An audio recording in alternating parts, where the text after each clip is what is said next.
Today begins the Overwatch League and also Valentine's Day, and I thought I'd write a little love letter to the San Francisco Shock.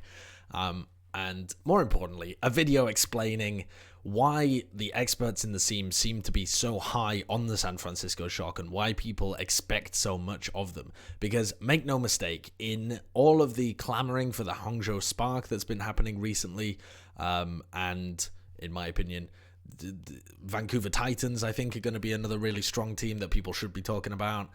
I think people have forgotten that San Francisco Shock are going to be an absolute powerhouse in this season, and they are going to be beasts. Like, I think they've gone from mediocrity to an absolute powerhouse, potential world-beating team. And this is echoed by most people's estimations. And I think this has become obvious enough within the scene to the point where it's no longer new enough to be talked about, and so a lot of hype around like the Spark and people like that has started to blossom. But I don't think that means anything to do with the Shock cooling off. So I want to give some kind of idea of why the experts and players and teams expect so much from the San Francisco Shock, because they weren't that great last season. What did they finish? Really far down the table, actually. Maybe 8th or something like that. 9th? I don't know. Anyway, not important. One of the reasons is the addition and continued work of Krusty, who's one of the most respected coaches within the scene. You talk to anybody that's worked with Krusty or talked with him, he has a great mind for the game, a fantastic understanding of how the game should be played, and he's a very forward coach. And by that I mean a lot of intelligent people in Overwatch kind of sit back and have their opinions and ponder them, and then they raise an idea and they see how it works with everybody else. Krusty's so decisive. He's got a vision for the game, and he's gonna make you play his vision. And I think that that's a great mixture that makes a great coach. He's now had a long time to work with this team over the off-season. He's seen the pieces. He's picked up the bits that he wants over the course of the off-season. It seems like the San Francisco Shock have basically given him a blank checkbook to work with as well, because they've been able to pick up some great players in the off-season that should have been really highly rated, highly sought after, and reportedly had very large buyouts as well. And he's also got a great assistant coaching staff as well. Junkbuck, who was working with the team last year as well, a guy called 9K, and they've brought in Aligned and Shu, who I think are going to be good analysts with their own expertise to add along to the team. But they got a good hierarchy, good players, good coaching, and I mean, Krusty, it all comes downwards from Krusty, in my opinion. This is the guy that a lot of people have his faith in. You may have seen the Church of Krusty that me and Bren built while we were on the desk. So it's definitely fair to say that if I was buying stocks in Krusty, I would be out of money. I would be buying them all. And my shock stocks, they'd be through the roof as well. So let's have a look at the previous stage records. I say let's have a look. I'm just going to tell you them. I'm going to read them off. So in stage 1, they went 3-7. And they went, in terms of maps, they went 16 for 24. Okay, so terrible start to the season. But this, to put it in context, Shock was a team that was always building for the second half of the season, or season 2, really, is what they were saying. Because they had players that were only becoming 18 halfway through the season, guys like Sinatra and Super. I think those were the only two, actually. But they were well known to be like better than the players that they previously had. I mean, everyone knew that Super was an upgrade over Nomi, and everyone thought that Sinatra was going to be good as well. Sorry, I've got such an itchy eye. Okay, so the beginning of the season was a little bit of a write-off for them. They knew that they weren't going to do that well, but they expected to improve later on. So 3-7. In stage 2, they go 3-7 again and 17 for 24. So stage 1 and stage 2 are pretty similar. They're not doing well whatsoever. I think they were basically only above Shanghai and Mayhem. I think they might have even... Were they above Dallas as well? Presumably, if they got 3 wins, yeah. So I think they were like the 4th worst in the league. They didn't look good. They were choking all the time. They didn't look like they had good semblance. Terrible backline, terrible tank line, all over the place. Okay, so in stage 2, they get Moth in week 4 and Sinatra in week 5. So they're basically playing with that same poopy team for stage 1 and stage 2. So any insight that we can gather about how good the team was over the course of season 1 throw stage 1 and stage 2 away. Just chuck it away. It's not relevant, even slightly. There was no impact for these players. Moth is such a crucial player for them. He does like the majority of the calling, and Dak was a lovely guy, but he was feeding his little brains out on the back line, second only to Zebediah, as his classic nickname became. Bless him. I love them both. So they got Moth in week 4, and that's, I think, where some of the momentum starts. And then they have Sinatra in week 5 as well. Okay, you're starting to get the pieces together. In stage 3, they get Architect and Super as well at various times throughout stage 3.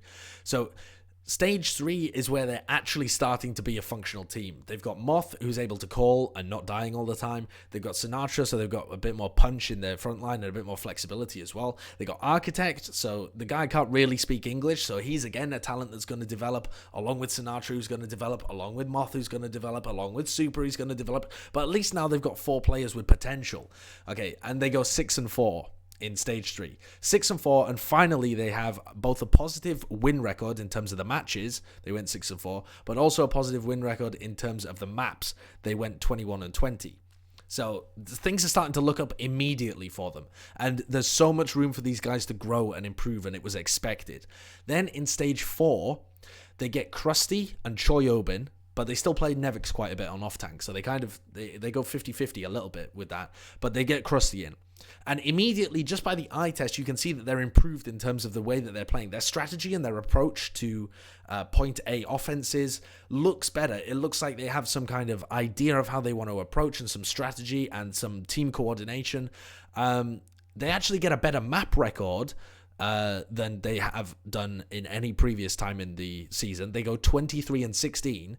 So remember, they were going 16 and 24, 17 and 24, 21 and 20, so that flips over into the positive, and then 23 and 16. So actually a pretty respectable map record for stage 4. That was better than Fusion, Houston, and Dallas, who all finished ahead of them in stage 4. Because unfortunately, the San Francisco Shock went 5 and 5 in this stage. They weren't able to actually find the wins, despite them playing every team much closer, as evidenced by their map record, and by them playing better Overwatch. Like, this is the thing that people keep bringing up as like a reason why people shouldn't be high on the Shock, is like stage 4 wasn't that good for them. In everything apart from literally winning, they were a lot better in stage 4. The potential was there. You could see, like, if you were paying any attention to the way that they were approaching points, the way that they were setting up fights, the way that they were setting up dives, the strategy that they had was all a lot better in stage 4. And they were actually getting more victories overall in terms of the map results. It was just that they couldn't clutch it out in terms of the individual matches themselves. And part of that, I think, is probably because people like Dallas also massively improved in that stage. So overall, their match record for season 1 was 17 and 23. And their map record was 77 and 84. So, wait a second. Is that right? Have I done the adding up right there? Yes. Yeah, I've done the adding up right. What am I talking about? I'm an idiot. Yeah. Okay, so their overall was 17-23 and 77-84. Now, if they had had that stage 4 lineup all season long, where they had Krusty and Choi Obon and Architect and Super and Moth and Sinatra, if they had all of these players right from the beginning and they were eligible and they could play, it is so likely that they would have gone at least even over the course of those 4 stages. Like, they would have been able to at least go even, and that puts you in playoff contention. And the fact that they were winning more maps, like they went 23 and 16 in terms of their map results in stage 4, indicates they're more likely to go a little bit positive, like 6 and 4 across the stages. Maybe some stage they do better and go 7 and 3. Maybe some stage they go a bit worse and go 5 and 5 like they did in stage 4. It seems likely to me that if they had had this roster, they would have made playoffs ahead of maybe the Philadelphia Fusion, because Fusion were wildly inconsistent, and Shock actually looked pretty consistent. Like that's a consistent improvement. They didn't have wild swings.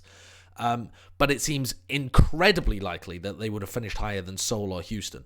So I think stage 4 Shock was a better team than Seoul or Houston over the course of the entire season, if you took that and extrapolated it out. So what I'm saying is, if stage 4 is to be used as an idea for the base level of this new team that's been formed, and you are trying to think where they can improve from there, this is really not a bad base level to have. The Stage 4 Shock was a good team. It was a mid-table team with a lot of room to improve. It wasn't a mid-table team like Houston that don't look like they have that much further potential. It's a mid-table team that's still got a bunch of young talent, developing talent, a head coach that hasn't worked with them that well. I mean, this is potential incarnate. So from there, what changes have they made? Why should we expect to see big improvements? Well, they've upgraded their flex support spot, they've developed their tank line, and they've upgraded their DPS quite significantly. They have an excellent backline now. In 2019, they really should have an excellent backline. Like, Sleepy wasn't bad. Sleepy was actually pretty good. I think if we were only judging his Zen play, he probably would have been picked for the US World Cup team. He is certainly no slouch. But Violet is another nutty up-and-coming player, really talented on that flex support role. I would expect to see him played. The guy's fantastic. Probably the best rookie flex support coming into the season, I would say. Am I forgetting anybody? No, I think I would say that, yeah. I think Violet's probably the best coming into the season. Or at least a player with the most potential. And I think he could do wonders on Shock. They also have Moth there as well. So that's a super solid backline that is so different to what they began 2018 with. So unbelievably different. Their tank line, I think, should be about average within the league. So I know that people have big question marks about Smurf or Super. I think that Super is a player that can develop. I would expect him to be one of the better Western main tanks this season. Up there with, who's even playing? It's like Cloudy, I guess, Muma, maybe Fusions if he's playing for Boston. I mean, the competition isn't incredible. Most of the best main tanks are Korean. But I would expect to see him being able to play at that kind of level, especially with the pieces that are around him. But the tank line isn't just your main tank. The tank line is also your off tank. And let me tell you, this is the meta for these guys. Oh boy. This is a meta where you want your flex tank to be able to switch off and flex. All of the reports we're hearing from scrims are that you either play normal goats, like we've been seeing, or you drop your diva player for some kind of DPS, or you drop a bunch of your team and play quad DPS with Wrecking Ball and a support. Or sometimes triple DPS with a Wrecking Ball and 2 supports, I think. So what that means is your flex DPS, not flex DPS, your off tank needs to be able to flex. We used to call it flex tank because you actually did have to do this in the triple DPS meta and stuff like that. It's back, baby, and it's so amazing for the Shock. Now everyone's going to expect me to say Nevix here, I think, because the guy's previously been a world-class Genji player, was able to play Mei to an incredible level back in 2016. What other heroes was he known for? What else did he have in his pocket picks? I can't really remember, honestly. It's been a long time, honestly, since Nevix has been playing DPS. But the guy is well known for being like a really competent DPS player that was then able to transition over into playing off-tank. I mean, he played it with the Misfits as well, but he was mostly playing Genji there as well. I don't know, for some reason I can't really remember what other heroes he would play. Okay, anyway, well known for being a DPS player. But that's not the guy I'm most excited about, because from what I've been told, Choi Obon is bananas good at DPS. And I wouldn't normally know this because of all the VODs I've watched of Choi Obon, he's always just been a diva player. But apparently he has like 3 or 4 DPS accounts that are like in the top 10 or something. Someone was telling me this recently, that he's just bananas good at DPS. Like, he will take DPS 1v1s against some of the other players in the San Francisco Shock and will dumpster them. So this, in some sense, is like the perfect meta for Choi Obon. I've heard great things about the development of Nevix throughout the season, so I wouldn't be surprised if he plays over Choi Obon. That would also be reasonable. But if there's any meta where Choi seemed to be perfect, like this kind of amazing talent that he has of being able to just destroy people on DPS. This seems to absolutely be the perfect meta. I'm trying to find the exact quote from somebody just to make sure that yes, yeah, okay, we're all good. I thought that I'd misinterpreted the amount of accounts that he has in the top 10, but yeah, I think he's got like 3 top 10 accounts just playing DPS. So that's amazing to me. This seems like the perfect meta for Shock just to destroy people, and also their DPS line is just incredible. I mean, the upgraded the advantage of having Striker in there, who's looked so good, Sinatra, whose Zarya is fantastic, and I would expect to start.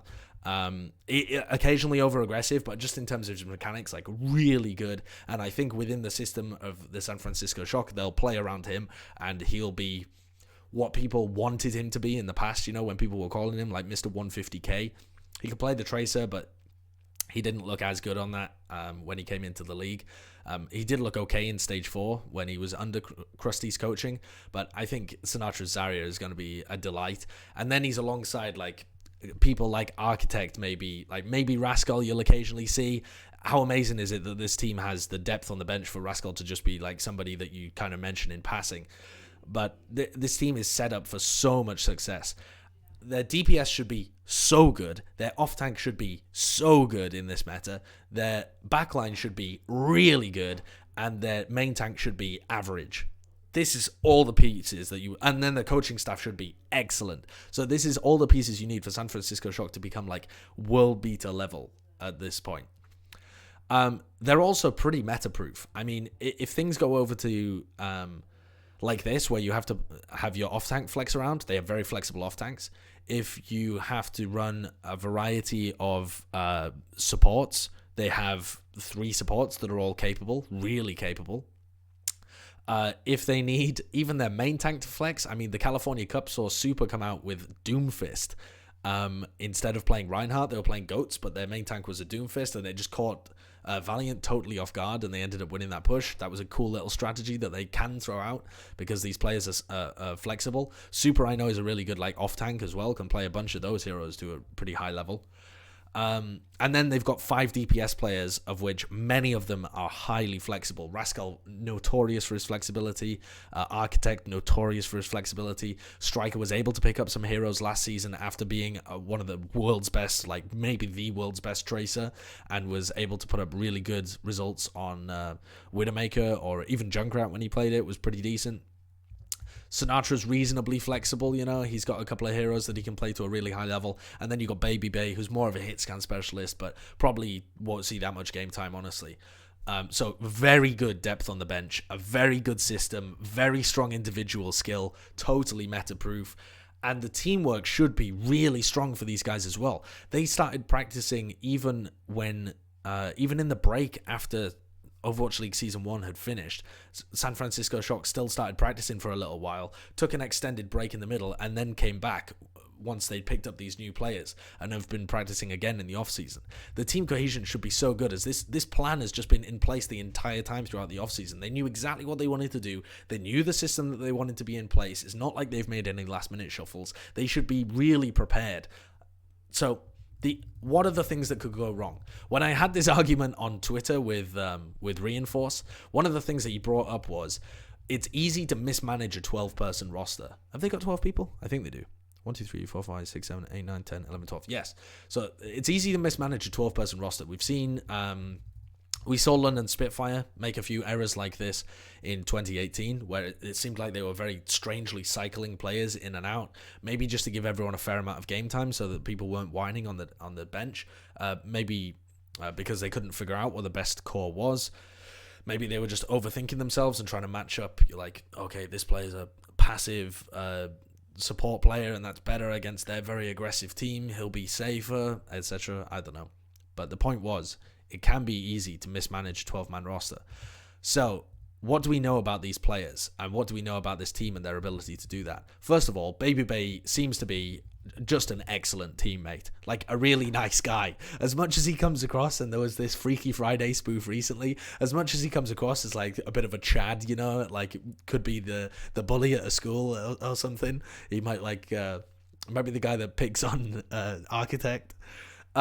He actually just seems like a really nice guy.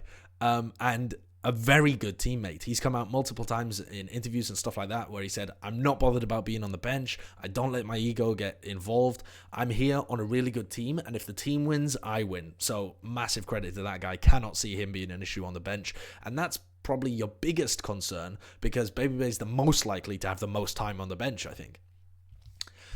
Rascal definitely, I think, needs to be managed. I mean, this guy was one of the people that they traded away the soonest from the London Spitfire, and then got traded away from being on the bench of the Dallas Fuel. So either people think they can get a really good price for him by trading him away, or he is the kind of person that really doesn't enjoy sitting on the bench. He was previously a team captain figure with Kongdu Panthera. He's been known to cause a little bit of strife within teams previously. I think if things go wrong, then it could be on the back of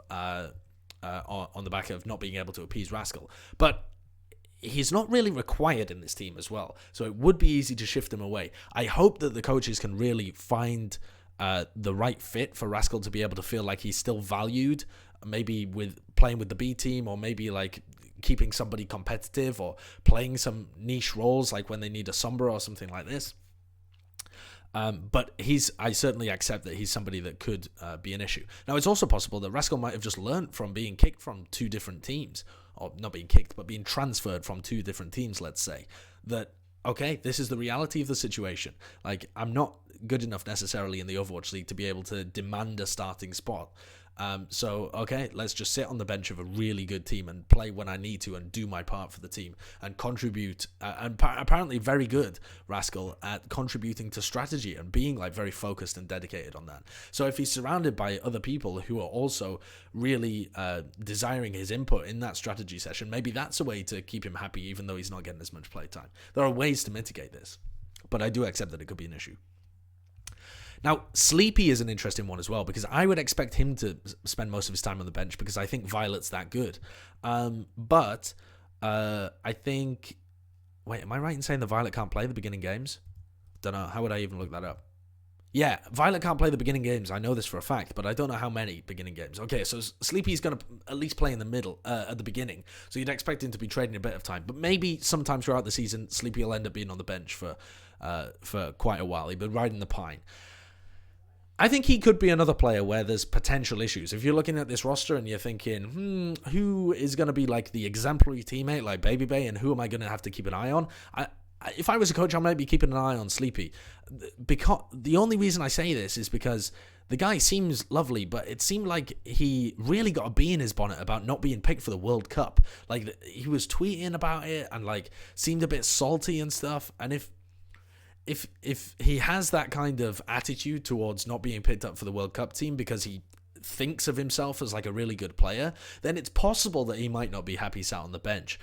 Don't know too much about it. Haven't talked to the guy at all, but there's something to keep in mind.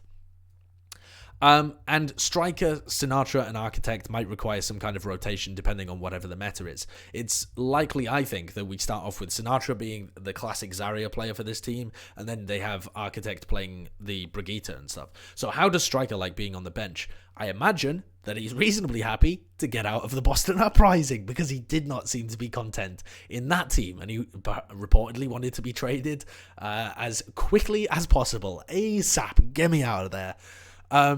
So he might just be fine, chilling for a while, and it seems likely that Striker will be a very crucial part of this team in future metas. So I don't think that he's really going to be an issue. I think just having those 3 DPS that you're regularly rotating around is perfectly fine.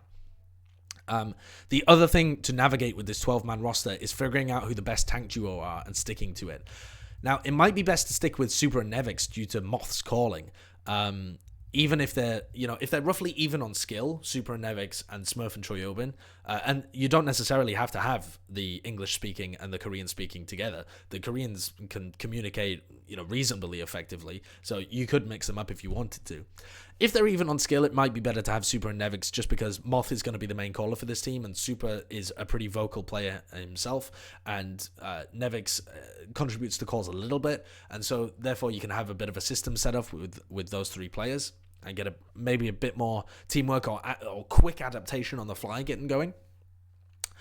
I think it's likely that they'll start with Super. From the very little that I've seen, it seems like Super might be slightly better than Smurf at this point, and maybe have roughly even amounts of potential to improve. I think Super's still somebody that can go a long way. I would expect to see him improve quite a bit over the course of this season, honestly, playing in such a good team. I don't think that he's going to particularly hold them back. In terms of the DPS, I would have said that Nevix was the better DPS player, so you would want him on the off-tank position, but apparently it's Choi Obon, which I didn't realize until just recently. So it seems likely to me they're going to run with Choi Obon, at least for this meta, and then probably have him alongside Smurf. Probably have him alongside Super. Super would be my pick, because you want Moth and Super with added communication, is the way that I would model this team. But honestly, any way you slice it, I think any tank duo they come up with is going to be roughly equivalent at the moment. But I would like to see them solidify on a tank duo moving forwards. Maybe just rotating Nevix and Choi, because they both seem to be even, but a slightly different twist for the team. But I would definitely like to see them stick to one main tank, and I think that should probably be Super going forwards. Okay, this team is going to be in the very tough Pacific Division. They've got other teams like the Vancouver Titans, the Hangzhou Spark, Seoul Dynasty could be good, the Gladiators, the Valiant. This is by far the more competitive division overall, despite the fact that Atlantic has NYXL, Spitfire, and Philly, who we're going to be expecting to be somewhere near the top. So very tough schedule overall, tough strength of schedule across the entire season.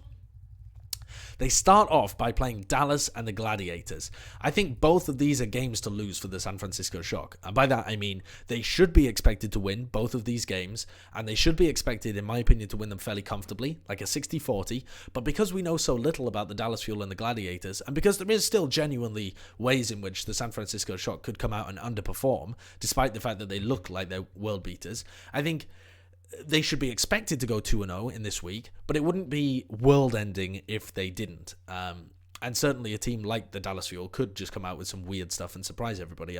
That wouldn't be too surprising for me either. So I think there's about a 60-40 chance in both of these games of the San Francisco Shock coming away with it. That's me being conservative. I think you could go a little further than that, maybe 65 in both of the games. I really do think the San Francisco Shock are going to be a great team. Doesn't mean that they're going to be destroying people right from the get-go, but I think they're going to be a great team over the course of the entire season. So after week 1 with Dallas and Gladiators, then they face the Titans. I think this is going to be another really interesting game. I think the Titans are much better than people are giving them credit for. I don't think they'll take that long to adapt to LA. I think the adaptation to LA will not kick in right at the beginning. At the beginning, they're just going to be excited to be here. After they spend a lot of time here, then they might start to drop off. It might be like end of stage 1, when you've spent 5 weeks in a foreign country, where it no longer feels like a holiday or a boot camp or something. Now it's like, oh yeah, we actually have to live here, and I actually have to get my life sorted. So I would expect that to be the point at which they start to drop off. I think Titans could come into the league fairly hot. They've had good practice against Korean contenders teams, who are probably a similar level to the Owl teams, honestly.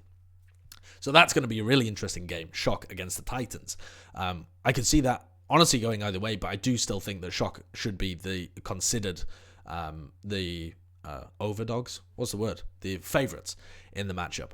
Then they play against the Spark and the Justice. Now that game against the Spark is again going to be awesome. Basically every match that the Shock has in the first 3 weeks, apart from the game against the Justice, should be really fun to watch.